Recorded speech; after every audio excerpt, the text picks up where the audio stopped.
আসসালামু আলাইকুম। আমি FKCS। আপনারা শুনছেন সঙ্গীন প্রণয়ের শক্তি। লিখেছেন সূরায়ে রাফা, পর্ব সংখ্যা 9। চলুন আজকের পর্ব শুরু করি। সেদিনের পর থেকে কৃতিকের হৃদয়ে বাসা বাঁধে অরুর প্রতি অজানা এক আসক্তি, যার কোনো নামধাম নেই, শুধু হৃদমাজারে বয়ে চলা এক সুপ্ত গভীর আর বেসামাল অনুভূতির ছড়াছড়ি। ধীরে ধীরে সবার আড়ালে শুরু হয় অরুর প্রতি নিজের দখলদারি। অরু যে রাস্তা দিয়ে স্কুলে যেত, সেই রাস্তায় সবসময় দুজন লোক লাগানো থাকতো। অরু কার সাথে মিশছে, কার সাথে ঘুরছে, বন্ধু মহলে কোনো ছেলের আনাগোনা আছে কিনা, সব কিছুই পাই টু পাই খবর নিত কৃতি। অরু আম পাড়তে গিয়ে গাছ থেকে পড়ে ব্যথা পেয়েছে বলে সেদিনই বাপদাদার আমলের ঐতিহ্যবাহী আম গাছকে কেটে কুটে বাড়ি থেকে বিদায় করে কৃতি। বাড়ির ঐতিহ্য, বাপদাদার স্মৃতিকে এভাবে কেটে ফেলায় ছেলের বেপরোয়া কাণ্ডে জামশেদ জাহান চৌধুরীও হতবাক হয়েছিলেন, কিন্তু বলার মতো কিছু নেই তার। কী বা বলবেন, ছেলে কি তার কথা শুনে? এভাবে সময়ের পরিবর্তনে সেই আসক্তি বৃদ্ধি পেতে থাকে দ্বিগুণ হারে। স্কুল ব্যতীত কৃতিককুঞ্জের বাহিরে পা রাখা নিষিদ্ধ হয়ে যায় অরুর জন্য। কিশোরী অরুর মাথায় ঢোকে না হঠাৎ করে কৃতিক কেন তার উপরে এত অধিকার দেখাচ্ছে। আগে তো কখন আসতো কখন যেত তারই হদিশ থাকতো না। আর এখন বাড়িতে কেউ না থাকলে কৃতিককে দেখতে পায় অরু। শুধু দেখতে পায় বললে ভুল হবে, ওকে জোর জবরদস্তি করে নিজের সামনে বসিয়ে রাখে কৃতিক। চোখের সামনে থেকে সরলে গালে এসে আছড়ে পড়ে শক্ত হাতের থাপ্পড়। থাপ্পড় খেয়ে অরু কাটলে পুনরায় থাপ্পড়। এভাবেই দিন যাচ্ছিল। সবার অগোচরে ভেতরের সুপ্ত অনুভূতিগুলো তরতর করে বাড়ছিল কৃতিকের মাঝে। কৃতিকের হুটহাট করা পাগলামিতে বিরক্ত হয়ে আজকাল আর আগের মতো ওর রুমের ধারে কাছেও ফেরে না অরু। মাঝে মধ্যে ওকে এক নজরে দেখে চলে যাবে বলে ওর নাম করে কৃতিক জুড়ে ডাকে, তবুও সেদিকে পা বাড়ায় না অরু। তবে আজকে দুরু দুরু বুক সেই আশাতেই হলো কৃতিকের রুমের সামনে। বাড়ির অফিস রুমের পার্টি অফিসের মিটিং চলছে, সবাই উপস্থিত, অথচ কৃতিকের খবর নেই। মোবাইল বন্ধ করে অন্দরমহলে বসে সে কি করছে কে জানে। মিটিংয়ের মাঝে সবাই তর্ক বিতর্কে ব্যস্ত, তাই জামশেদ জাহান চৌধুরী অরুকে ডেকে বলে, তোমার কৃতিক ভাইকে ডেকে দাও তো অরু। তার কথা রাখতে আপাতত ভর সন্ধ্যাবেলা কৃতিকের রুমে কড়া নেড়েছে অরু। অরু কড়া নাড়ার সঙ্গে সঙ্গে দরজা খুলে ওকে হ্যাঁচকা টানে ভেতরে নিয়ে গেল কৃতিক। ভেতরে নিয়ে গিয়ে চোখ রাঙিয়ে অরুর উদ্দেশ্যে বলে, গত দুদিন ধরে ডাকছি তোকে, সামনে আসিস না কেন, কি সমস্যা? অরু মুখ ঝামটি দিয়ে বলে, সবসময় বকাবকি করেন, গায়ে হাত তুলেন, আপনাকে আমার বিরক্ত লাগে। আগে তো মারলেও পেছনে ঘোরাঘুরি করতে, তখন বিরক্ত লাগতো না? তখন তো বুঝতাম না যে আপনি আমায় এত অপছন্দ করেন, এখন তো বুঝি আমি আপনার সৎ বোন, তাই আমাকে দু চোখে দেখতে পারেন না আপনি। অরুর কথা শেষ হতে দেরি হলো, তবে ওর শরীরে কৃতিকের হাত পড়তে দেরি হলো না। কৃতিক চোয়াল শক্ত করে তীক্ষ্ণ দৃষ্টি নিক্ষেপ করে বলল, এটা কেন দিয়েছি জানিস? নিজেকে আমার সৎ বোন দাবি করার জন্য। তুই আমার বোন না, আমার বোন হওয়ার কোনো যোগ্যতাই তোর মাঝে নেই। আর না আমি তোকে বোনের নজরে দেখি। মার খেয়ে গালে হাত দিয়ে মেঝেতে বসে ফুপিয়ে কাচ্ছে অরু। খানিকক্ষণ দাঁড়িয়ে থেকে নিজের কুরুদ্র মস্তিষ্কটাকে স্থির করে অরুর মুখোমুখি হয়ে বসে কৃতিক। তারপর আলতো হাতে ওর চোখের পানি মুছিয়ে দিয়ে বলে, আই এম সরি অরু, খুব লেগেছে। কেন আমাকে এভাবে যন্ত্রণা দিস বলতো? তুই যখন আরেকটু বড় হবি তখন আমার আজকের কথাগুলো ঠিক বুঝতে পারবি। ততদিন শুধু তোকে একটু দেখে দেখে রাখতে হবে আমায়। কৃতিকের মুখে আদুরে আওয়াজ শুনে অভিমানে অরু এবার শব্দ করে কেঁদে উঠছিল। এবারে এভাবে নাক ফুলিয়ে কাদায় ওকে অনেক বেশি আকর্ষণীয় আর মায়াবী লাগছিল কৃতিকের চোখে। তাই নিজেকে সংযত না রাখতে পেরে হুট করে ওর গালে সশব্দে চুমু খেয়ে বসলো কৃতিক। তবে ওদের বসার ধরনটা এমন ছিল যে যে কেউ পেছন দিক থেকে দেখলে ভুল বুঝতে পারে। হলো তাই। মিসেস আজমিনী শেখ বাড়িতে ছিলেন সেদিন। কৃতিকের রুম থেকে মেয়ের ক্রন্দনরত আওয়াজ শুনে তিনি বুঝে গিয়েছিলেন আবারও হয়তো তার ছোট্ট মেয়েটাকে মেরেছে কৃতিক। তৎক্ষণাৎ তিনি মেয়েকে নিয়ে আসার জন্য কৃতিকের রুমের দিকে এগিয়ে গেলেন। তবে রুমের প্রবেশের আগেই পা দুটো আটকে গেল তার। সন্ধ্যা রাতের আবছা আলোয় তিনি স্পষ্ট দেখলেন তার ছোট্ট মেয়ের সঙ্গে ঘনিষ্ঠ সময় পার করছে কৃতিক। পার্টি অফিসের ছোট বড় সবার সামনে পরপর অনর্গল থাপ্পড়ের আঘাতে রক্তাক্ত হয়ে উঠেছে কৃতিকের গৌরব মুখমণ্ডল। আর দুটো থাপ্পড় দিলেই হয়তো নাক ফেটে ফিনকি দিয়ে রক্ত বেরিয়ে আসবে। তবুও কিছুতেই থামানো যাচ্ছে না জামশেদ জান চৌধুরীকে। রাগের তোপে থরথর করে কাঁপছেন তিনি। হাতের পাশাপাশি মুখ দিয়ে যা আসছে সেটা বলে আঘাত করছেন নিজের একমাত্র ছেলেকে। অনু ওর মায়ের আঁচল ধরে রুমের এক কোণে কুঁচকে দাঁড়িয়ে আছে। জামশেদ জান চৌধুরী ওকে মারতে মারতে ক্লান্ত হয়ে বললেন, আমার আগেই বোঝা উচিত ছিল কোনো আমেরিকান নাচনেওয়ালি ছেলের চরিত্র এর চেয়ে ভালো আর হবে না। বরাবরই নিজের মায়ের কথা শুনলে কৃতিকের মাথায় রক্ত উঠে যায়, উগ্রতার চরম সীমানায় পৌঁছে যায় ও। এবারও তাই হলো। চিৎকার দিয়ে নিজের বাবার মুখের উপর বলল, তুমি ওই সেই আমেরিকান নাচনেওয়ালিকে ভালোবেসে বিয়ে করেছিলে, যার ফল আমি। সঙ্গে সঙ্গে জামশেদ জান আরবারও ওকে সজোরে চড় মারলেন। অতঃপর আশেপাশে চেলাপালাদের ডেকে বললেন, প্রাইভেট জেটের ব্যবস্থা করো, আজ এই মুহূর্তে ও দেশ ছাড়বে। স্বাধীনতা পেতে পেতে ওর ভিতরে পুরোটাই নর্দমার মতো কালো হয়ে গিয়েছে। ওকে শুদ্ধ করা প্রয়োজন। তার জন্য সবার আগে ওর স্বাধীনতা হরণ করতে হবে। আজ এই মুহূর্তে জায়ান কৃতিক চৌধুরী রাজনৈতিক পদ থেকে বাতিল করা হলো। তোমার রাজনৈতিক জীবন এখানেই সমাপ্ত। বিদেশে গিয়ে মানুষ হয়ে ফেরো। বাবার কথার পিঠে কৃতিক একটা তাচ্ছিলের হাসি ছুঁড়ে মারে। দলের লোকদের হাত থেকে নিজের পাসপোর্ট আর ব্যাগটা ছো মেরে নিয়ে ছোট্ট অরুর দিকে এক পলক তাকিয়ে আবারও চোখ সরিয়ে বলে, ফিরবো না, কোনোদিন ফিরবো না এদেশে। শুধু একটা গুরুত্বপূর্ণ জিনিস রেখে গেলাম, সময় হলে সেটাও নিয়ে যাব। কারণ কৃতিক কোনো জিনিস হাত পেতে নেয় না, কেড়ে নেয়। কৃতিক যখন গাড়ি করে বেরিয়ে যাচ্ছিল তখন দোতলার দেওয়ালে জোড়া জানলা দিয়ে ওর পানে অসহায়ের মতো তাকিয়েছিল অরু। কৃতিকও তাই। ও গাড়িতে বসেছিল ঠিকই, তবে হিংস্র ধপধপে চোখ দুটো ছিল দোতলার জানলায় নিবদ্ধ। এক পর্যায়ে গাড়িটা যেতে যেতে চোখের আড়াল হয়ে যায়, তবুও সেদিকে তাকিয়ে রয় অরু। কী নিয়ে এত ঝামেলা হলো সেসব মাথায় না ঢুকলেও এটা ঠিকই বুঝতে পেরেছে ও, আজ ওর জন্যই বাড়ি ছাড়া হয়েছে বাড়ির একমাত্র রাজপুত্র জায়ান কৃতিক চৌধুরী। ওদিকে যেতে যেতে কৃতিকের কেটে যাওয়া ঠোঁট দুটো বাঁকা হাসিতে প্রসারিত হলো। ব্যাক সিটে গা এলিয়ে দিয়ে বিড়বিড়ালো সে, love is temporary but obsession is permanent and I am dangerously obsessed with you Aurora Sheikh. খুব বেশি না, আমাকে সামলানোর মতো একটুখানি বড় হ, আমি অপেক্ষার প্রহর গুনছি। ক্যালিফোর্নিয়াতে আজ বেজায় ঠান্ডা পড়েছে। প্রশান্ত মহাসাগরে কনকনে ঠান্ডা হাওয়া এসে একেবারে নাক মুখ ছিঁড়ে ভেতরে প্রবেশ করছে। এলোমেলো বাতাসের তীব্রতায় ঝরে পড়া আকর্ষণীয় ম্যাপল পাতার ভরে উঠেছে রাস্তাঘাট।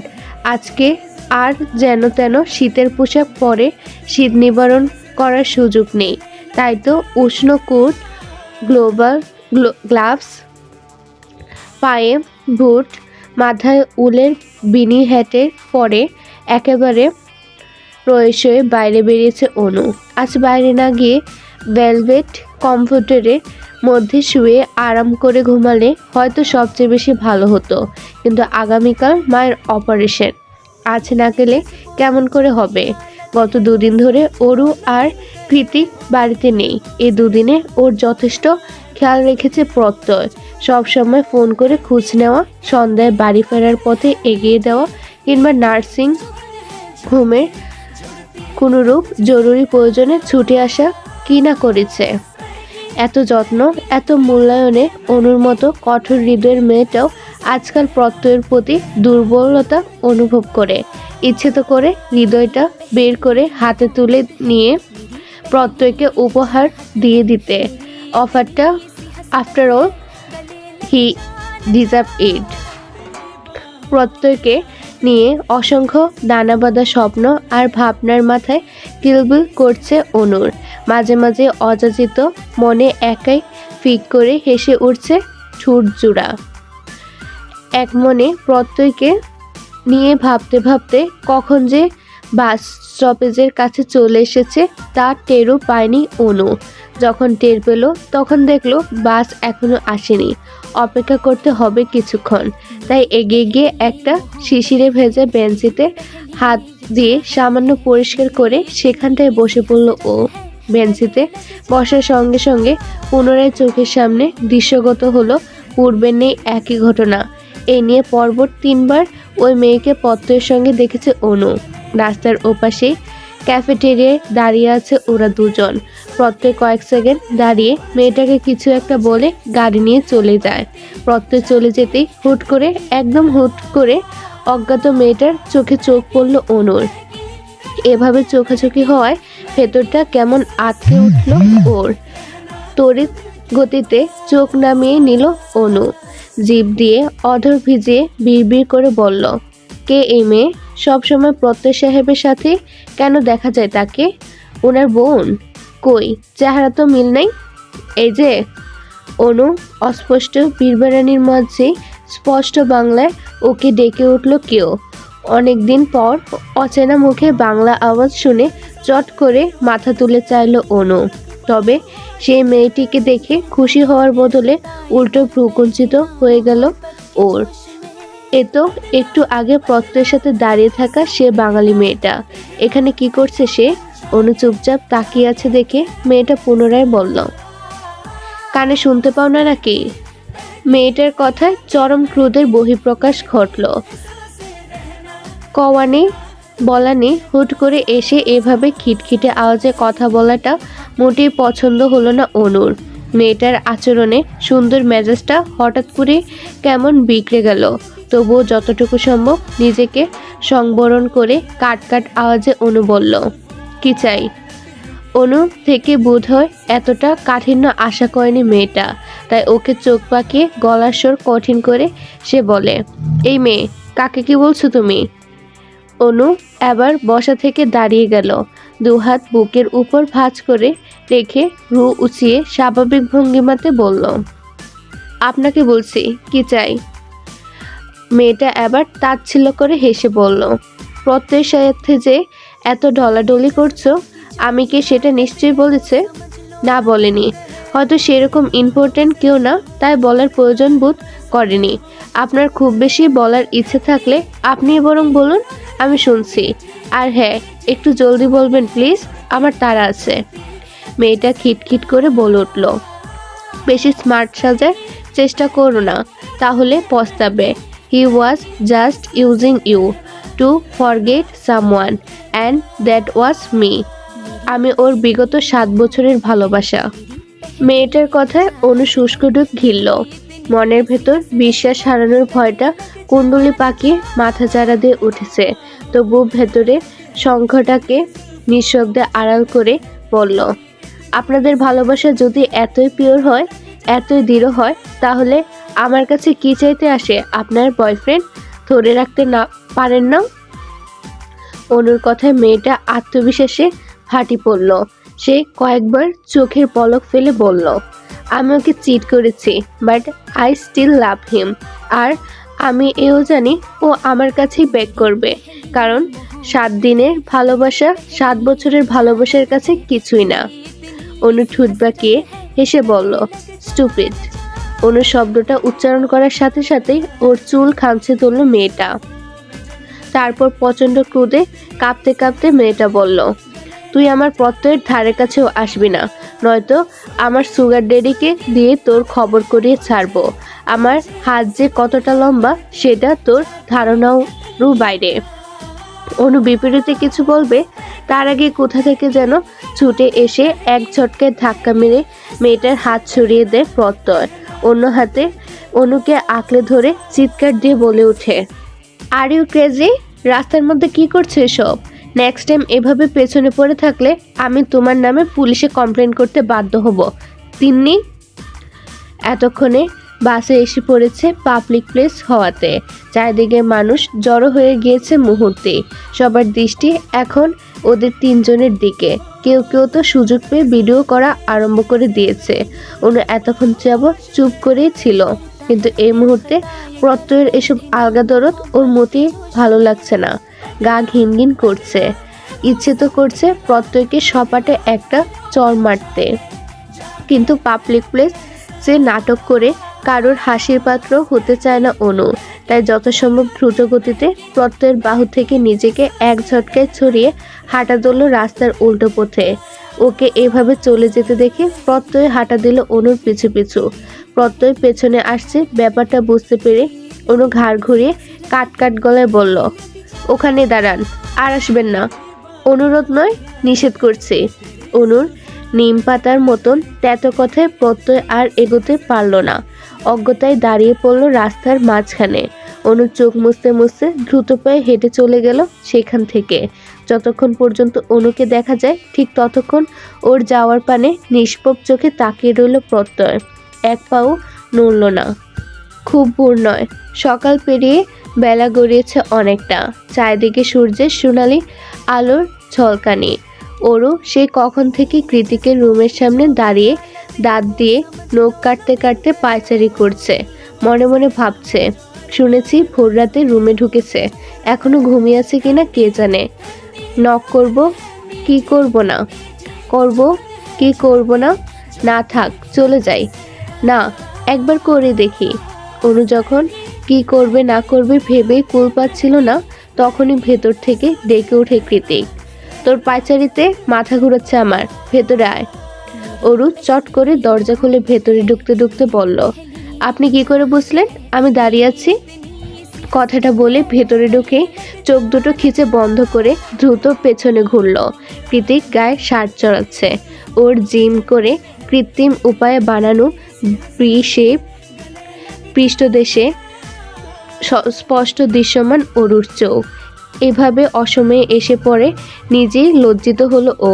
অরুর কথার জবাবে কৃতিক সামনে ঘুরে শার্টের বোতাম লাগাতে লাগাতে বলল, মেবি আমি তো শরীরের গন্ধ পাই। অরু এখনো পিছনে ঘুরে দাঁড়িয়ে আছে দেখে কৃতিক পুনরায় বলল, হয়ে গিয়েছে, তাকাতে পারিস। অরু যেন কিছুই বুঝেনি, লজ্জাও পায়নি। সেভাবে করে মুখ ভঙ্গিমা স্বাভাবিক রেখে ঘুরে বলল, আপনি কি ভ্যাম্পায়ার? না মানে শুনেছি ভ্যাম্পায়াররা মানুষের গন্ধ পায়। ড্রেসিং টেবিলের উপর থেকে ব্ল্যাক বেল্ট ঘড়িটা হাতে পড়তে পড়তে কৃতিক বলে, বেশি বেশি ফ্যান্টাসি বই পড়লে এই হয়। মাথার মধ্যে সব ভূতপ্রেত ভর করে বসে আছে। ক্লাসের বই তো খুলেও দেখিস না। এবার ইউএসএ ফিরি, তোকে দেখে নিচ্ছে আমি। পড়াশোনার কথা আসতে অরু দ্রুত কথা ঘুরিয়ে কাজের কথায় চলে এলো। মিনমিনিয়ে বলল, আপনার ফোনটা একটু দিবেন? আপাকে কল করতাম। রাতের ফ্লাইটে তো ফিরে যাচ্ছি, কল করার কি আছে? জবাবে অরু ঠোঁট উল্টে বলে, আপার জন্য মন খারাপ লাগছে, আমি কথা বলতে চাই। কৃতিক নিজের হাতের কাজ করতে করতে বলল, জ্যাকেটের পকেটে আছে, খুঁজে দেখ। আর হ্যাঁ, আমার সামনে বোনের সাথে একদম ন্যাকামি করবি না। যা কথা বলার নিজের রুমে গিয়ে বল। অরু হ্যাঁ সূচক মাথা নাড়িয়ে ফোন নিয়ে দ্রুত পেরিয়ে যায়। তারপর আবারও কি ভেবে যেন ফিরে এসে বলে, ফোনের পাসওয়ার্ড? তোর আর আমার বার্থডে। অরু হতবাক হয়ে পুনরায় শুধালো, কি? কৃতিক ঘাড় ঘুরিয়ে থমকে সুরে বলল, কানে কম শুনিস? অরু ভয়ে তটস্থ হয়ে এদিক ওদিক ঘাড় নাড়িয়ে আবারও দৌড়ে চলে যায়। যেতে যেতে লক খুলে কল লাগায় অনুর নাম্বারে। একবার, দুবার, তিনবার, গিয়ে 4 বারের মাথায় কল তুলল অনু। হ্যালো আপা। একপাশ থেকে অরুর উৎসুক গলা শুনে তেতে উঠল অনু। গলার স্বরে হাজারো বিরক্তি টেনে এনে ছাঁচ নিয়ে বলল, কি সমস্যা? কল দিয়েছিস কেন? আমাকে একা রেখে সৎ ভাইয়ের টাকায় থাইল্যান্ড গিয়েছিস, ঘুরেছিস, ফিরেছিস, খাচ্ছিস, এনজয় করছিস, তবুও স্বাদ মিটছে না? নাকি আমাকে ইউজ করে আমার ঘাড়ে পা দিয়ে জীবন কাটানোর শখ এখনো মেটেনি? অনুর তিক্ত কথায় চড়াত করে মস্তিষ্কটা ঝাঁজিয়ে উঠল অরুর। ও নিজেও তেজি স্বরে বলল, মুখে যা আসছে চাই বলে যাচ্ছিস তখন থেকে। কি হয়েছে? কি করেছে আমি? অনু উল্টো ক্রোধ দেখিয়ে বলল, যা বলেছি একদম ঠিক বলেছি, বুঝে শুনে বলেছি। তোরা সবাই আমাকে ব্যবহার করিস নিজেদের প্রয়োজনে। কেন বলতো? সবসময় তোদের চিন্তায় আমার কেন করতে হবে? আমার কি ইচ্ছা অনিচ্ছা বলে কিছু নেই? অরু এবার নরম সুরে শুধালো, কি হয়েছে আপা? অরুণ প্রশ্নে কিঞ্চিত পরোয়া না করে অনুর মুখে যা আসছে উন্মাদের মতো তাই বলে যাচ্ছে। ওরু জানে আপার রাগ উঠলে মাথা ঠিক থাকে না, পরে আবার নিজেই সব সামাল দেয়। তাই এত এত তিক্ত কথার বিপরীতে ওরু নিজের রাগ সংবরণ করে আবারও জিজ্ঞেস করে বলল, কি হয়েছে বল না আপা? কে কি বলেছে তোকে? মা ঠিক আছে? আমি ওর একাধারে প্রশ্নে এক পর্যায়ে অনু নিজের খেয়ে হারিয়ে চেঁচিয়ে বলে উঠল, তুই এবার আমাকে বিচারকদের মতো প্রশ্ন করার বন্ধ কর অরু। আমি বিরক্ত তোর এসব প্রশ্নে। তোর এত আনন্দ আমার সহ্য হচ্ছে না। আমার ঘাড়ে পা দিয়ে এভাবে জীবন কাটাতে লজ্জা হয় না তোর? আর কতদিন আমার উপর ভরসা করে বাঁচবি? তোদের দেখভাল করতে করতে হাঁপিয়ে উঠেছি আমি। এবার একটু রেহাই দে। এবার অন্তত আমাকে ইউজ করা বন্ধ কর। আমি তোকে ইউজ করি? হ্যাঁ করিস। তোরা সবাই মিলে আমাকে নিজেদের স্বার্থে ইউজ করিস। এবার আমাকে আমার মতো বাঁচতে দে অরু।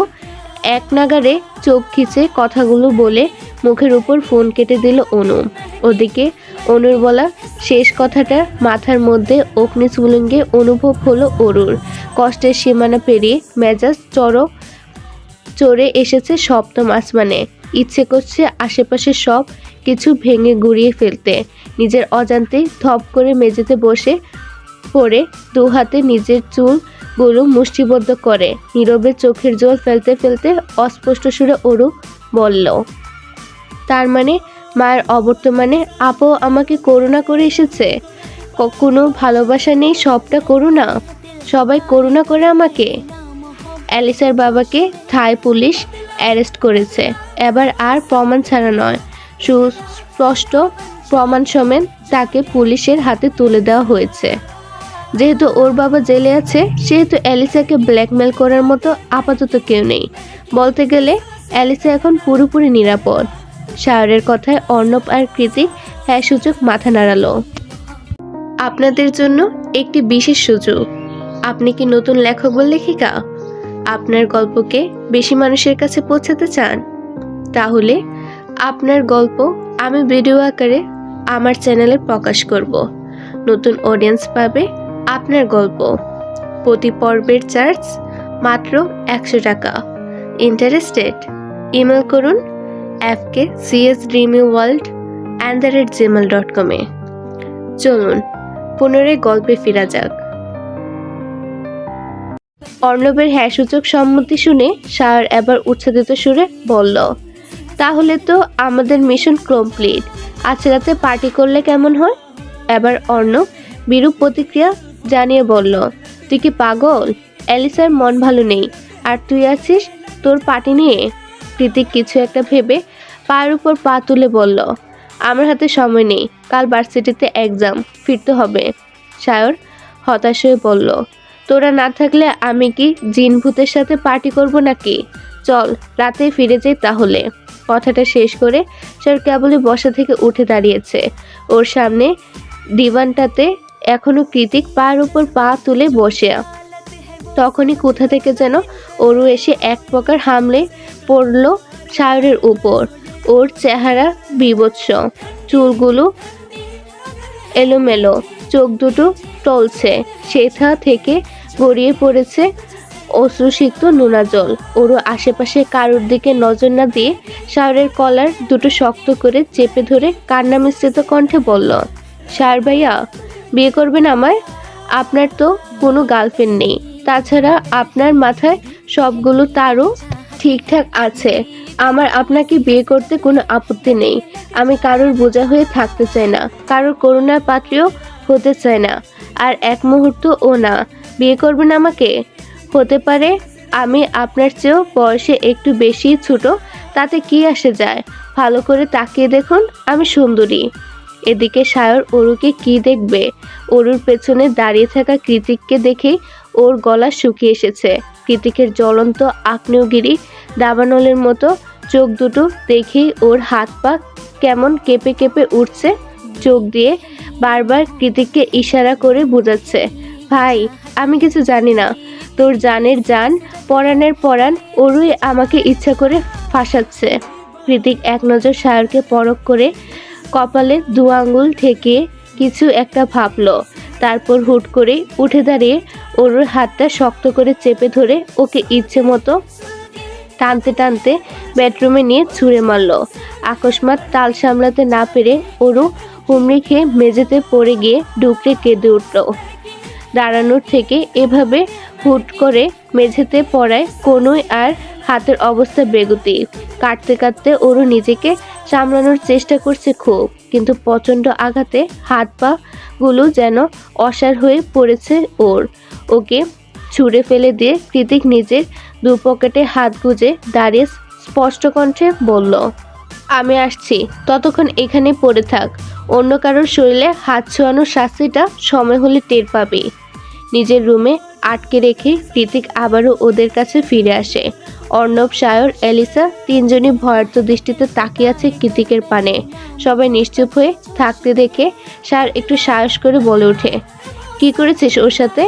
সাপের ফনা তোলার মতো তড়িৎ গতিতে সায়রের দিকে হিংস্র দৃষ্টি নিক্ষেপ করে কৃতিক বলে, যা ইচ্ছা করেছি। আমাদের প্রাইভেট কথাও তোকে শেয়ার করতে হবে? সায়র কিছু বলতে যাবে, তার আগে অর্ণবকে থামিয়ে দিয়ে বলল, আর একটাও কথা বলবি না সায়র, নয়তো কৃতিকের হাতে আজই তোর খেল খতম।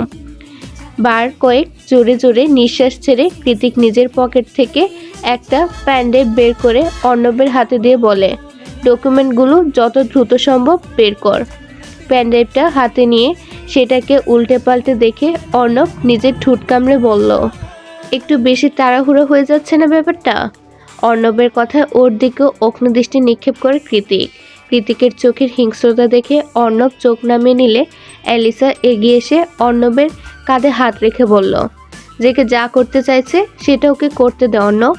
অর্ণব এলিসার দিকে তাকিয়ে চলো চলো নয়নে বলে ওঠে, তুই বললে আমি সব করতে রাজি জান। তুই শুধু একবার বল জেকের সাথে আমারটাও। অর্ণব আর কিছু বলবে তার আগেই নিজের 3 ইঞ্চি হিল দিয়ে অর্ণবের পায়ের উপর দাঁড়িয়ে পড়ল এলিসা। অতঃপর ওর কাদো কাদো মুখের দিকে তাকিয়ে মেকি হেসে এলিসা শুধায়, কি যেন বলছিলি, আবার একটু বল। দুপুর গড়িয়ে বিকাল হয়েছে। সূর্যের আলো পূব আকাশ থেকে পশ্চিমে গিয়ে ঠেকেছে। ওর এখনো মেঝেতে বসে বিছানায় মাথা এলিয়ে দিয়ে ফুপিয়ে কাঁদছে। অনেকক্ষণ ধরে একটানা কাদার ফলে ক্ষণে ক্ষণে কেঁপে উঠছে ওর কন্ধনরত ছোট্ট শরীরটা। তখন আপার সাথে রাগ করে কি বলতে কি বলেছে, কাকে বলেছে কিছুই মাথায় ঢোকেনি। অথচ এখন সেসব কথা মনে পড়লে ইচ্ছে করছে নিজের মাথায় নিজেই বাড়ি মেরে বেহুশ হয়ে যেতে। সবার সামনে কতটা নির্লজ্জের মতো সায়রকে গিয়ে বিয়ের কথা বলেছে ও। এখন ভাবলো বিরক্তিতে শরীরটা চিরবিড়িয়ে উঠছে।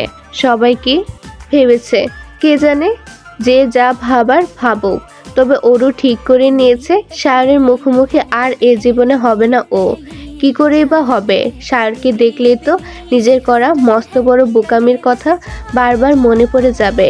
সকালের কর্মকাণ্ডের কথা ভেবেই হাত পা ছড়িয়ে আরও এক দস্তর কেঁদে ভাসালো ওরু। তারপর মনে মনে ভাবলো, আপাকে আরেকবার কল করে দেখলে কেমন হয়? এখন তো রাগ কমেও যেতে পারে। যেই ভাবা সেই কাজ। অরু দ্রুত এগিয়ে গিয়ে বিছানার ওপাশে কৃতিকের মোবাইলটা খুঁজতে লাগলো, কিন্তু মোবাইলের জায়গায় অন্য কিছু হাতে এলো ওর। নরম বিছানার মাথার পাশে যে কুশনটা রাখা থাকে তারই উপর রূপালী নূপুরের আঁকাবাঁকা হয়ে পড়ে আছে। এত বছর ধরে পায়ে পড়ে থাকা নিজের সুপরিচিত নূপুরটা দেখে অরু দ্রুত গিয়ে সেটাকে হাতে নিল। হাতে নিয়ে উল্টে পাল্টে দেখে বলল, আরে এটা তো আমার নূপুর। এলিসা আপুর জন্মদিনে পার্টিতে হারিয়ে ফেলেছিলাম। এটা ওনার কাছে কি করে এলো? আর ওনার কাছে যদি থাকবে তাহলে সেদিন কেন জিজ্ঞেস করলো আমার নূপুর কোথায়? আশ্চর্য মানুষ তো। আমার নূপুর দিয়ে ওনার কি কাজ? এক মনে কথাগুলো বলে ওর পা বাড়িয়ে দেয় নিজ হাতে নূপুর পরার জন্য। ঠিক তখনই বাইরে থেকে আগমন ঘটে কৃতিকে। ও হুড়মুড়িয়ে রুমে প্রবেশ করে বেড সাইডের টেবিল থেকে কিছু কাঠ নিজের ওয়ালেটে ভরে নেয়। অতঃপর অরুর হাতে হ্যাঁচকা টান মেরে ওকে দাঁড় করিয়ে দিয়ে বলে, চল। অরু ভ্রুকুঞ্চন করে বলল, চল মানে কোথায় যাব? কৃতিক জবাব দেয় না কোনো রূপ, বরং ওকে জোর জবরদস্তি করে টানতে টানতে বাড়ি নিয়ে যায়। হাত ছাড়ুন, লাগছে আমার। আরে আমার নূপুরটা ফেলে এসেছি তো, ছাড়ুন। কে শুনে কার কথা? কৃতিকের স্থবির চোখ মুখ আর ভাবমূর্তি দেখে মনে হচ্ছে এই মুহূর্তে ওর শ্রবণ শক্তি হারিয়ে গিয়েছে। এক মনে এলোমেলো পায়ে হাঁটতে হাঁটতে কখন যে উত্তাল প্রশান্ত মহাসাগরের সামনে এসে দাঁড়িয়েছে তার হদিশ নেই অনুর। মাথার উপর গোল্ডেন গেট ব্রিজ, তাতে হাজারো মানুষের ঢল, আর তার নিচে সুবিশাল সমুদ্র তট। এখানে তো প্রথমবার প্রত্যয়ের বুকে মাথা রেখেছিল অনু। কতটা প্রশান্তি আর কতটা আবেগপ্রলুত হয়ে প্রত্যয়ের উপর নিজের ক্লান্ত শরীরের ভর ছেড়েছিল। প্রত্যয়ের আন্তরিকতার মাখা হাসি, মাথায় বুলানো আদুরে হাতের পরশ, রাতের আধারে একান্তে বৃষ্টিম্লান, সব কিছুই কি তাহলে মিথ্যা ছিল? প্রত্যয় তার 7 বছরের ভালোবাসা ভুলে যেতে কেবলমাত্র ওকে ইউজ করেছে? এটাই কি সত্যি? তিন্নি নামক মেয়েটা কি সত্যি বলছে? অনু কি তবে শুধুই অন্য একজনের জায়গা পূরণ করে ইউজ হয়েছে মাত্র? ইউজ শব্দটা সে সকাল থেকেই মাথার মধ্যে গেড়ে বসে আছে ওর। কিছুতেই শব্দটাকে সরানো যাচ্ছে না মাথা থেকে। ইউজ শব্দটা ভাবতে ভাবতেই অনুর মনে পড়ে যায় সকালের কথা। নিজের ব্যতিগ্রস্ত হৃদয়কে সামাল দিতে না পেরে সকালবেলা যা নয় তাই বলেছে অরুকে।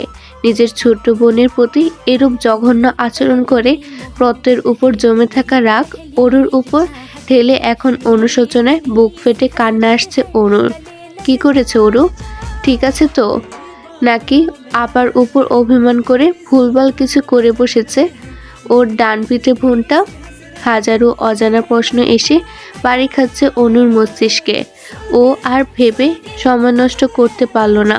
তৎক্ষণাৎ অরুর সাথে কথা বলার জন্য দ্রুতই ফোন বের করে কল লাগালো কৃতিকের নাম্বারে। কিন্তু দুঃখের বিষয়, বারবার ফোন করার পরেও কেউ ফোনটা তুলছে না। কি করে তুলবে? ফোনটা যে সেই সকাল থেকে মেঝেতে মুখ থুবড়ে পড়ে আছে। এদিকে অরুকে কলে না পেয়ে শব্দ করে কাঁদতে কাঁদতে অনু বসে পড়ে বালুর আস্তারিত স্যাঁতস্যাঁতে বেলাভূমিতে। সন্ধ্যা রাতে রিসোর্টের সামনে বাইক থামিয়ে অরুর বাহু ধরে এক প্রকার টেনে বাইক থেকে নামলো কৃতিক। অরু চোখ মুখ বিমর্ষ, ওর গালে 5 আঙ্গুলের দাগ সুস্পষ্ট। মাথা নুইয়ে রেখেছে সেই কখন থেকে। কৃতিক নিষ্প্রভ চোখে অরুর দিকে ধ্যানমগ্ন হয়ে চেয়ে আছে। ওর কাছে এই ফুলা ফুলা চোখের অরুকে বারবারই সুন্দর লাগে, বরাবরই সুন্দর লাগে। আজ মনে হচ্ছে আরও একটু বেশি সুন্দর লাগছে। অরুর পরনে ছিল সুতির কাকড়া আর ওভারসাইজ টপসের উপর বানজারা কারুকাজের কোটি। ওর লম্বা হাঁটুসম চুলগুলো ঢিলেঢালা করে হাত খোপা বাঁধা। এতক্ষণ ধরে হেলমেট পরে থাকায় খোপাটা মনে হচ্ছে আরও ঢিলে হয়ে গিয়েছে। এখনই হলে পড়বে ভাব। দুধে আলতা রাঙা মুখটা কেঁদে কেটে লাল বর্ণ ধারণ করেছে। তবে সন্ধ্যা রাতের হ্যাজেকের আলো এই লাল লাল চেহারা বড়ই মায়াবী লাগছে তাকে। যে কেউ দেখে বলবে নতুন বিয়ের সিঁড়ি লেগেছে মেয়ের মুখে। খানিকক্ষণ বাদে ওদের পেছন পেছন উবার থেকে নেমে এলো অ্যালিসা, অর্ণব আর সায়রও। কারোর মুখে টু শব্দ নেই ওদের। চারিদিকে পিনপতন নীরবতা। ওর চুপচাপ মাথা নুয়ে দাঁড়িয়ে আছে সেই তখন থেকে। গলার রজনীগন্ধা আর গোলাপ দিয়ে তৈরি তাজা ফুলের মালা, হাতেও একটা ঝোলানো। এটা বোধহয় কৃতিকেরটা। অরুর মলিন মুখটার দিকে তাকিয়ে অ্যালিসা একটা দীর্ঘশ্বাস ছাড়ল। বন্ধুর বেলাতে বরাবরই ওরা স্বার্থপর হয়ে যায়, আজও তাই হয়েছে। তবে এখন অরুকে ভেতরে নিয়ে কিছু খাওয়ানো উচিত। মেয়েটা সারাদিন না খেয়ে আছে। তাই চারিদিকের নীরবতা ভেঙে অ্যালিসা বলে ওঠে, তোর কি সারা রাত এখানে দাঁড়িয়ে থাকার প্ল্যান করেছিস? যদি তাই হয় তাহলে দাঁড়িয়ে থাক। আমি আর ওরও ভেতরে গেলাম। ওরা সবাই এখনও নিশ্চুপ হয়ে দাঁড়িয়ে আছে। অ্যালিসা অরুকে সাথে নিয়ে ভেতরে যাওয়ার উদ্দেশ্যে পা বাড়ালে পেছন থেকে কৃতিক ডেকে উঠে ওদের। অ্যালিসা শোন। অ্যালিসা ঘুরে দাঁড়িয়ে জিজ্ঞাসা দৃষ্টিতে ওর পানে চাইলে কৃতিক একটা সাইন করা চেকের পাতা অ্যালিসার দিকে এগিয়ে দিয়ে বলে, এটা অরুর মোহরানার টাকা, ওকে দিয়ে দিস। অ্যালিসা হ্যাঁ সূচক মাথা নাড়িয়ে চেকটা হাতে নিয়ে ভেতরে চলে যায়। ওদিকে কৃতিকের কাণ্ডে সায়র আর অর্ণব অবাকের চরম সীমানায় গিয়ে চোখাচোখি করে দুজনেই একই সুরে বলে ওঠে, পৃথিবীতে এটাই বোধহয় প্রথম বিরল ঘটনা যেখানে স্বামী তার বউকে মাঝ রাস্তায় দাঁড়িয়ে মেহরানা উসুল করে দিল। ওদের কথায় ধ্যান নেই কৃতিকের। ও তো সে কখন থেকে বাইকে হেলান দিয়ে দাঁড়িয়ে অরুর যাওয়ার পানে তাকিয়ে আছে। অরু চলে গিয়েছে বহুক্ষণ আগে, তবুও তাকিয়ে আছে। অদূরে কোনো এক বাঙালি ক্যাফে থেকে তখনও কানে ভেসে আসছে বেসুরো দুটো লাইন, আমার কাছে তুমি অন্যরকম, ভালোবাসি বেশি প্রকাশ করি কম।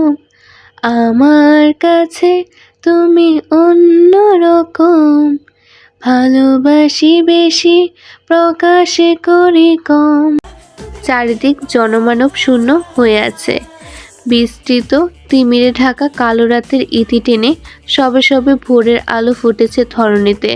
সূর্য এখনো তার তেজস্ক্রিয়তা ছড়ায়নি পুরোপুরি। প্রকৃতি হিম ধরা শীতল পরিবেশে বিরাজমান। আপনাদের জন্য একটি বিশেষ সুযোগ। আপনি কি নতুন লেখক বা লেখিকা? আপনার গল্পকে বেশি মানুষের কাছে পৌঁছাতে চান? তাহলে আপনার গল্প আমি ভিডিও আকারে আমার চ্যানেলে প্রকাশ করব। নতুন অডিয়েন্স পাবে আপনার গল্প। প্রতি পর্বের চার্জ মাত্র 100 টাকা। ইন্টারেস্টেড? ইমেল করুন fkcsdreamyworld@gmail.com এ। চলুন পুনরায় গল্পে ফেরা যাক। হাইওয়ে রাস্তার অদূর থেকে ভেসে আসছে দু একখানা কাভার্ড ভ্যানের সাই সাই আওয়াজ। রাস্তার দুপাশে স্থির মূর্তি হয়ে দাঁড়িয়ে থাকা সারি সারি বৈদ্যুতিক খুঁটি, মাথায় বসেছে জোড়ায় জোড়ায় বন্য পাখিদের ঝাঁক। একের পর এক বন্য পাখিদের চোখের আড়াল করে নিভু নিভু পুড়ে ফাঁকা রাস্তার মাঝ দিয়ে আপন গতিতে এগিয়ে যাচ্ছে কৃতিকের 4 চাকা ব্ল্যাক মার্সিডিজ। গন্তব্য সানফিস্কো ছাড়িয়ে নিজের নির্জন ছোট্ট বাড়িটা। এখন অবশ্য শুধু নিজের বলা যায় না, যেহেতু ও একজনের সারা জীবনের দায়িত্ব নিয়েছে, সেহেতু কৃতিকের যা তা তো তারও বটে। এই হিমধরা ঠান্ডার মাঝেও গাড়ির জানলা গ্লাস খুলে তাতে 2 হাত রেখে তার উপর চিবুক থেকে ফুপিয়ে কাচ্ছে অরু। যদিও কৃতিক কান্নাকাটি একদম পছন্দ করে না, কিন্তু তাতে আপাতত অরুর হেলদোল নেই। জীবনটি যেখানে এলোমেলো করে ছেড়ে দিয়েছে, সেখানে পছন্দ অপছন্দ দিয়ে কি আসে যায় আর। কৃতিক কী ভাববে সেসব কথা মাথায় না ঢুকে এয়ারপোর্ট থেকে বেরিয়ে বাড়ির উদ্দেশ্যে গাড়িতে ওঠার পর থেকে কেঁদে ভাসাচ্ছে সে। মুখমণ্ডল জুড়ে তার আকাশসম দুঃখের ছড়াছড়ি। ওরু প্যাসেঞ্জার সিটে বসা সত্ত্বেও পা দুটো তুলে রেখেছে সিটের উপর। ও আরাম করে বসে আছে দেখে কৃতিকও বুঝে শুনেই গাড়ি ড্রাইভ করছে আপাতত, যাতে ওরুর কোথাও না লাগে। ওরুর বাঁধনহারা রেশমের মতো লম্বা সিল্কি চুলগুলো ক্রমাগত উড়ে এসে আছড়ে পড়ছে কৃতিকের চোখ মুখে। মাঝে মাঝে ড্রাইভ করতেও অসুবিধা হচ্ছে খুব, তবুও কৃতিক কোনো কিছুরই পরোয়া করছে না, কারণ ওর কাছে এই চুলের মিষ্টি গন্ধটা হৃদয় জড়িয়ে দেওয়ার মতোই প্রশান্তিদায়ক। দরকার পড়লে 1 ঘন্টা রাস্তায় 2 ঘন্টায় অতিক্রম করবে, তবুও নিজের শরীর থেকে অরুর চুল সরাবে না।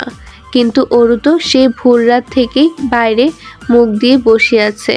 বাইরের হিম ধরা পুরো ঠান্ডাটা ওর চোখে মুখে এসে হামলে পড়ছে। এরকম ঠান্ডার মধ্যে বাইরে মুখ দিয়ে আরও কিছুক্ষণ বসে থাকলে বাড়িতে যেতে যেতে অরুর নিউমোনিয়া হয়ে যাবে নিশ্চিত। তাই কৃতিক আবার এক হাতে ড্রাইভ করতে করতে অন্য হাতে জানলার গ্লাসটা তুলে দিল। জানলার কাজ টেনে দেওয়াতে একটু পিছিয়ে বসেছে অরু, তবুও কান্না থামায়নি। চোখ দিয়ে তার এখনো গঙ্গা যমুনা বয়ে যাচ্ছে। অরুকে এখনো কাঁদতে দেখে সামনে ফোকাস করে বিরক্ত ভঙ্গিতে কথা ছুড়ল কৃতিক। কাঁদছিস কেন এভাবে? মেরেছি তোকে? কৃতিকের কথার পেছনে অরু মৌনতা পালন করে, শুধু মনে মনে বলে, এর থেকে মানলে বেশি ভালো হতো। একটা প্রশ্নের উত্তর দিতে গিয়ে সে কখন থেকে চুপ হয়ে আছে অরু।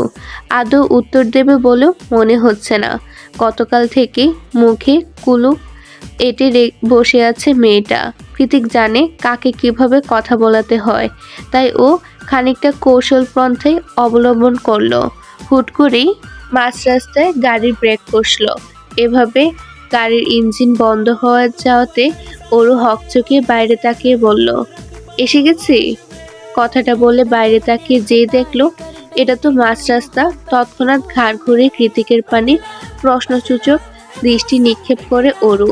ওর চাহনিকে পাত্তা না দিয়ে গাড়ির ডয়ের থেকে একটা নূপুর বের করে সেটাকে চোখের সামনে ধরে কৃতিক সুতালো। এটা তোর?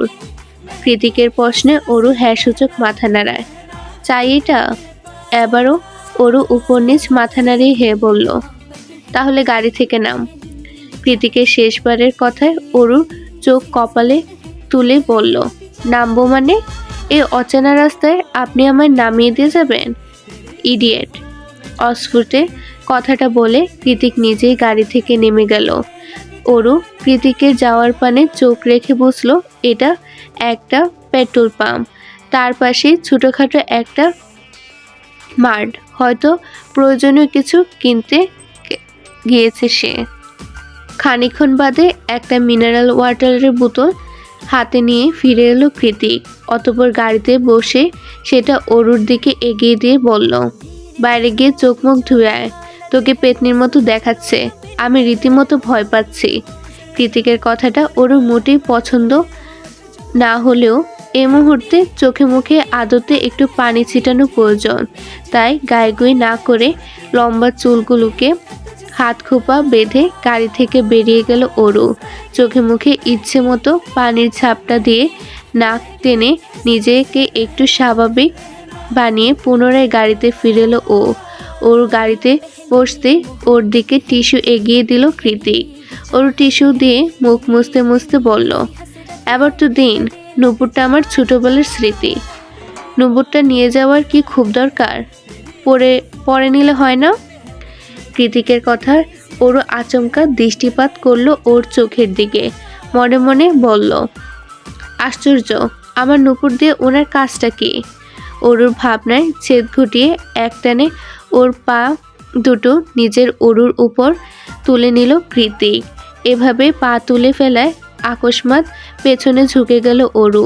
পুরো গাড়ি জুড়ে তখনও পিনপতন নীরবতা বিরাজমান, যার দরুন অরুর তীব্র শ্বাস প্রশ্বাস আর হঠাৎ বেড়ে যাওয়া হৃদস্পন্দনের আওয়াজ স্পষ্ট শুনতে পাচ্ছে কৃতিক। অরুর এহেন পরিস্থিতিকে গ্রাহ্য না করে আলতো হাতে ওর পায়ে নূপুর পরানো শুরু করে সে। নিজ পায়ে কৃতিকের হাতের নরম স্পর্শ অনুভব হতেই ঠোঁট কামড়ে ফুঁপিয়ে কেঁদে ওঠে অরু। নিজের এলোমেলো অজানা অনুভূতিতে বিরক্ত ও, যা সম্ভব নয় তাই সম্ভব করে ছেড়েছে কৃতিক। কিন্তু অরুকেই কেন বলির পাঠা বানিয়ে এরকম একটা অস্বাভাবিক সম্পর্কে জড়ালো সে? কেন অরুর সাথে সাথে নিজের জীবনটাকেও অগ্রহণযোগ্য সম্পর্কের মাঝে ঠেলে দিল? কি চাইছে কৃতিক? এভাবে অরুর জীবনটা নষ্ট করে কোন ভুলে সুদ নিল সে? একটা দুটো নয়, অরুর মনে হাজারো দানাবাঁধা প্রশ্নের ছড়াছড়ি। কিন্তু কে দেবে এত প্রশ্নের উত্তর? কৃতিক তো উত্তর দেওয়ার মতো ছেলেই নয়, অরুর প্রশ্নের তো মোটেই নয়। অথচ এখন এই মুহূর্তে কি সুন্দর করে মনোযোগ দিয়ে অরুর পায়ে নুপুর পরাচ্ছে সে। দেখে মনে হচ্ছে এর চেয়ে প্রয়োজনীয় আর সূক্ষ্ম কাজ কোনোদিন করেনি কৃতিক। অরু তখন থেকে হিজিবিজি চিন্তায় বিভোর হয়ে আছে। চারিপাশে ওর খেয়াল নেই মোটেই। কৃতিক নিজের হাতে কাজটা শেষ করে এক পলক ভাবুক অরুর চোখের দিকে তাকালো। অতঃপর নিজের হাতের বাঁধন আরও শক্ত করে ওর পায়ে আকস্মাৎ হ্যাঁচকা টান মেরে অরুকে নিজের কাছাকাছি নিয়ে এলো। আচমকা পায়ে টান দেওয়াতে সুতির ঘাগরাটা অনেকটা উপরে উঠে গিয়ে মোমের মতো সুন্দর পা দুটো দৃশ্যমান হয়ে উঠেছে কৃতিকের চোখের সামনে। কৃতিক শুষ্ক ঢুক গেলে সেদিকে একবার পরখ করে চোখ ঘুরিয়ে অরুর অশ্রুসিক্ত নয়নে চোখ রাখলো। তারপর আরেকটু কাছে এগিয়ে গিয়ে নিজের বৃদ্ধাঙ্গুল দিয়ে ওর চোখের জলটুকু মুছিয়ে দিতে দিতে মাদকতায় নিবিষ্ট চাহনি নিক্ষেপ করে দুঠোঁট নাড়িয়ে হাসকিস্বরে বলল, বউ। কৃতিক খুব আস্তে করে শব্দটা উচ্চারণ করলেও অরুর শ্রবণেন্দ্রিয়তে তা স্পষ্টভাবে পৌঁছেছে। কথাটা শুনে মাত্রই অজানা শিহরণে শরীর ছেয়ে গেল অরুর। কাটা দিয়ে উঠল শরীরের প্রত্যেকটা লোমকূপ। অজান্তেই তলপেটের মাঝে ডানা ঝাপটাতে শুরু করে দিল অসংখ্য প্রজাপতির দল। ইস, কি অস্বস্তিদায়ক অনুভূতি! অরুর কেমন কেমন লাগছে। গলাটা শুকিয়ে কাঠ হয়ে গিয়েছে মুহূর্তেই। কৃতিক এখনো একইভাবে তাকিয়ে আছে। অরু আমতা আমতা স্বরে বলে উঠল, আমি পানি পান করব। অরুর কথায় কৃতিকের ঘোর কেটে যায়। ও মুহূর্তেই অরুর থেকে দূরত্ব বাড়ে ড্যাবিংয়ে মনোযোগ দেয়। ড্যাবিং করতে করতে মনে মনে কৃতিক ভাবছে, যাক, কান্নাকাটি তো অন্তত থেমেছে। ওদিকে অরু এক নিঃশ্বাসে ঢকঢক করে পানি পান করে পুরো বোতল খালি করে ফেলেছে।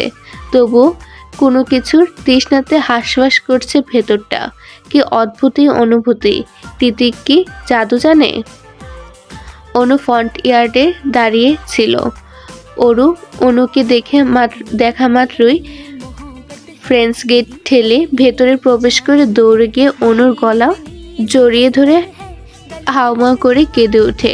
অনু জানে অরুর এমন কান্নার কারণ ও নিজেই, তাই নিজের কাজে বড্ড অনুতপ্ত অনু। অরুর এমন হৃদয় নিংড়ানোর কান্নার গতিবেগে অনু আর নিজেকে সামনে রাখতে পারল না। বোনকে দু হাতে জড়িয়ে ধরে ডুকরে কেঁদে উঠে অনু বলে, আপার উপর অভিমান করে এভাবে কাঁদিস না সোনা। আপা খুব সরি, আর কখনো তোকে এভাবে বকবো না। আমার ঘাট হয়েছে। অনুর কথায় কন্দরত অরু এদিক ওদিক না সূচক মাথা নাড়ায়। অরুর ভাবভঙ্গিমা অনুর বোধগম্য হয়নি, তাই অনু পুনরায় নরম সুরে বলল, বলতেছি তো আর কখনো বকবো না এভাবে। এসেছিস থেকে কেঁদে যাচ্ছিস, কি হয়েছে? কৃতিক ভাই কিছু বলেছে? দেখি আমার দিকে তাকা। অরুর গাল দুটো আঁচলা করে ধরে মুখোমুখি দাঁড় করিয়ে অনু আবারও শুধায়, কৃতিক ভাই কিছু বলেছে? অনুর প্রশ্নে অরু পেছনের দৃষ্টি নিক্ষেপণ করে। তাকিয়ে দেখে কৃতিক নেই, হয়তো ভেতরে চলে গিয়েছে অনেক আগেই। তারপর পুনরায় অনুর দিকে তাকিয়ে না সূচক মাথা নাড়িয়ে নাক টেনে অরু বলে, কেউ কিছু বলেনি। অনু নিশ্চিন্ত হয়ে অরুর দু চোখ মুছিয়ে দিতে দিতে বলল, মায়ের অপারেশন হয়ে গিয়েছে, এখন আইসিইউতে আছে। 2-1 দিনেই হয়তো চোখ খুলবে মা। তারপর আমরা মায়ের সাথে কথা বলতে পারবো। মাকে নিয়ে দেশেও ফিরে যাব, আর দুঃখ নেই। এত বড় একটা খুশির খবরেও কেন যেন খুশি হতে পারল না অরু। কি করে পারবে? গতকাল রাতেই নিজের সবটা সৎ ভাইয়ের নামে লিখে দিয়ে এসেছে। এসব কথা জানাজানি হলে মা আপা কেউ ওকে মেনে নেবে না, ভালোবাসবে না, উল্টে নোংরা বলে আখ্যায়িত করবে। এতগুলো দিন পরে একটুখানি খুশির মুখ দেখেছিল ওর পরিবারটা, অথচ অরু সবার আড়ালে সেটা ধূলিসাৎ করে মাটিতে মিশিয়ে এসেছে। কৃতিক কেন করলো এমনটা? নিজের ভাবনার মাঝে ওরও তৎক্ষণাৎ মনে মনে ঠিক করে নিয়েছে কৃতিককে ও প্রশ্ন করবেই করবে, তাতে যা খারাপ হওয়ার হোক। তাছাড়া কৃতিক তো ওর সাথে খারাপ কোনো কিছু করার বাদ রাখেনি, তাহলে এত ভয় কিসের? অরুর অজ্ঞাত ভ্রমকে ভাঙিয়ে দিয়ে ফ্রেন্ডস গেট ঠেলে আগমন ঘটে প্রত্যয়ের। প্রত্যয়কে দেখে অরু এক নজর অনুর মুখের দিকে তাকিয়ে দ্রুত হেঁটে বাসার ভেতরে চলে যায়। অরু চলে গেলে অনু নিজেও পা বাড়ায় ভেতরে যাওয়ার উদ্দেশ্যে। এই মুহূর্তে প্রত্যয়ের সাথে কথা বলা তো দূরে থাক, ওর মুখটাও দেখতে ইচ্ছে করছে না অনুর। কিন্তু পেছনে ঘুরে কয়েক কদম পা বাড়াতে প্রত্যয় ওকে টেনে ব্যাকইয়ার্ডে নিয়ে দেওয়ালের সাথে চেপে ধরে। প্রত্যয়ের এমন কাণ্ডে অনু রেগে মেগে ছাজিয়ে উঠে বলে, কি অসভ্যতা শুরু করেছেন? বাড়িতে কৃতিক ভাই আছে। প্রত্যয় ওর মুখটা শক্ত হাতে চেপে ধরে বলল, ওই জন্যই তো বলছি আস্তে কথা বলো। অনু ওর হাতটা ছাটকা মেরে সরিয়ে দিয়ে বলল, কি যে আপনার? আমাকে ইউজ করে স্বাদ মেটেনি নাকি তিন্নির সাথে আজ দেখা হয়নি তাই রিপ্লেসমেন্ট হিসেবে আমার কাছে এসেছেন? প্রত্যয় চটে আছে খুব। মেয়েটার তেজের সাথে কিছুতেই পেরে ওঠে না সে। কিন্তু এই মুহূর্তে অনুর ব্লেডের মতো ধারালো কথার আঘাতে রক্তাক্ত হয়ে যাচ্ছে হৃদয়টা, সেই সাথে মস্তিষ্ক হয়ে উঠেছে হিতাহিত জ্ঞান শূন্য। প্রত্যয় নিজেকে সামনে রাখতে না পেরে চড়াত করে তুঙ্গে উঠে যাওয়া মেজাজের বহিঃপ্রকাশ ঘটালো তৎক্ষণাৎ। অনুর হাত দুটো মাথার উপরে তুলে দেওয়ার সাথে সাথে চেপে ধরে ওর গলার কাছে মুখ নিয়ে দাঁতে দাঁত পিষে প্রত্যয় বলে, কথা না শুনলে জানে মেরে ফেলবো। গত 2 দিন ধরে কুকুরের মতো পিছনে পড়ে আছি, কিছু একটা এক্সপ্লেন করতে চাচ্ছি, একবারও সুযোগ দিয়েছ আমায়? এত তেজ কেন তোমার? প্রত্যয় এই প্রথমবার অনুকে তুমি করে অধিকার খাটিয়ে কথা বলল। প্রত্যয়ের মুখে তুমি আওয়াজটা যে এতটা সুমধুর তা অজানাই ছিল অনুর। প্রত্যয়ের মুখে তুমি শুনে হতবাক হয়ে ওর চশমার আড়ালে ধূসর চোখ জোড়ার দিকে বিনা বাক্যে তাকিয়ে আছে অনু। একটুখানি থেমে প্রত্যয় পুনরায় কঠিন সুরে বলল, আর কি যেন বললে? ইউজ করা কাকে বলে সেটা কি আদৌ বুঝো তুমি, নাকি না বুঝেই যাকে তাকে গিয়ে এসব বলো? অনু এবারও পুরোপুরি নিশ্চুপ। ওর ধ্যানমগ্ন হয়ে চেয়ে আছে প্রত্যয়ের চোখে। অনুকে তখন থেকে এভাবে অবাক নয়নে চেয়ে থাকতে দেখে রাগে আওয়াজটা মুহূর্তেই নিচু হয়ে গেল প্রত্যয়ের। চোখ দ্রুততে হিংস্রতার জ্বলন্ত আঙ্গার ধপ করে নিভে গিয়ে তাতে জড়ো হলো একরাশ মুগ্ধতা। এলোমেলো অনুভূতিগুলো উত্থাল পাতাল ঢেউ তুলে আছড়ে পড়ছে মনের তটে। অনু এতটা কাছে দাঁড়িয়ে আছে, এতটা কাছে যে ওর তপ্ত নিঃশ্বাসগুলো প্রত্যয়ের মুখমণ্ডল ছড়িয়ে পড়ছে বারে বারে। এবার আর কোনো কথা নয়। অনুর নিষ্পাপ চোখে এক পলক চোখ রেখে প্রত্যয় নিজের খেই হারিয়ে ফেলল। মুহূর্তে নিজের উষ্টাগত করে নিল অনুর তীর তীর করে কাঁপতে থাকা অধৈর্য যুগল।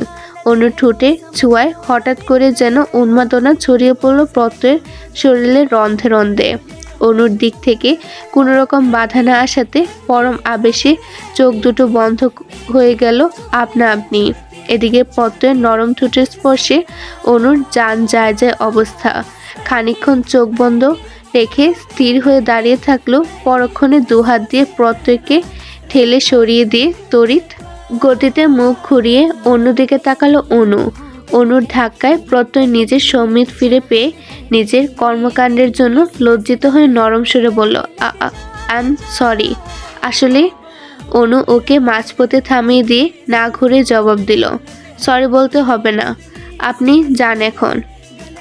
আমি তোমার সাথে কথা বলতে চাই অনু, একান্তে। আমায় কি একটুখানি সময় দেওয়া যায় না? অনু আবার ঘুরে দাঁড়িয়ে প্রত্যয়ের মুখোমুখি হয়ে শুধালো, প্রত্যয় সাহেব, আপনি শুধু আমার, তাই তো? প্রত্যয় সেদিনের মতোই কণ্ঠে দৃঢ়তা টেনে বলল, 100%। আগামীকাল বিকেলে সি বিচে অপেক্ষা করব। অনুর এইটুখানি আশকারা পেয়ে প্রত্যয় যেন চাঁদ হাতে পেয়েছে। খুশির ঝিলিক ফুটে উঠেছে ওর চোখে মুখে।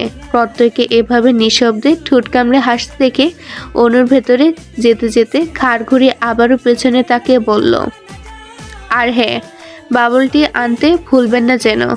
প্রত্যয় নরম হাসি এতক্ষণে পুরো ঠোঁট জুড়ে প্রসারিত হলো।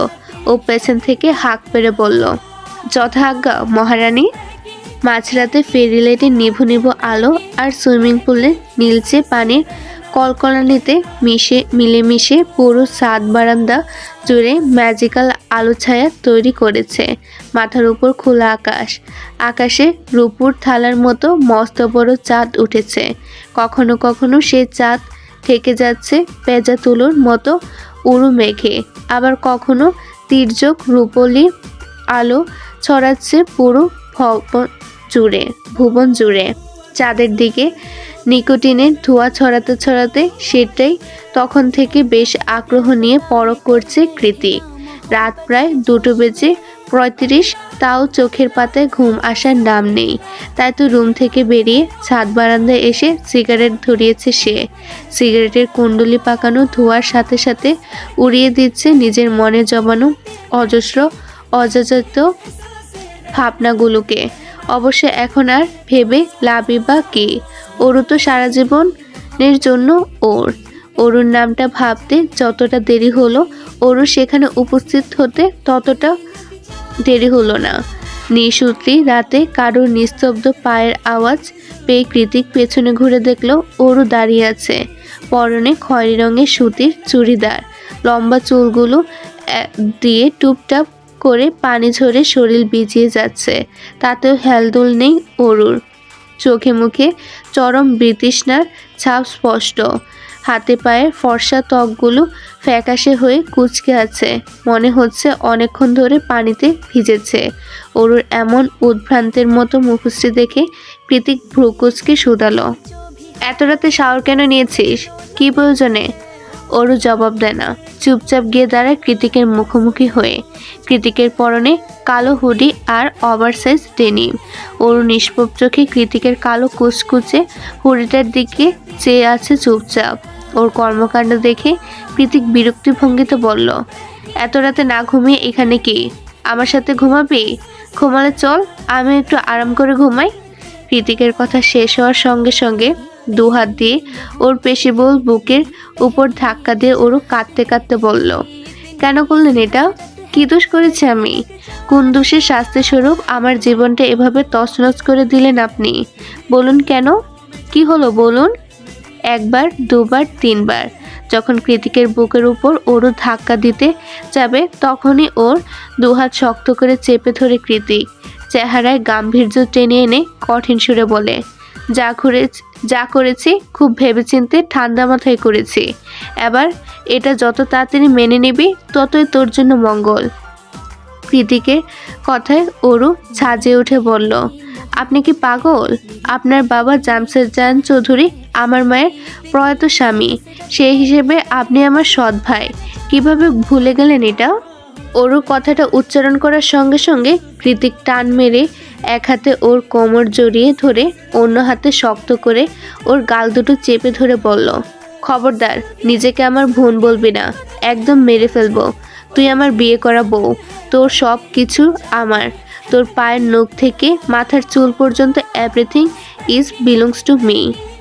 তীব্র রাগে কাঁপতে কাঁপতে কথাগুলো শেষ করে অরুকে ধাক্কা মেরে সরিয়ে দেয় কৃতিক ছাড়তে অরু কাঁদতে কাঁদতে মেঝেতে বসে পড়ে।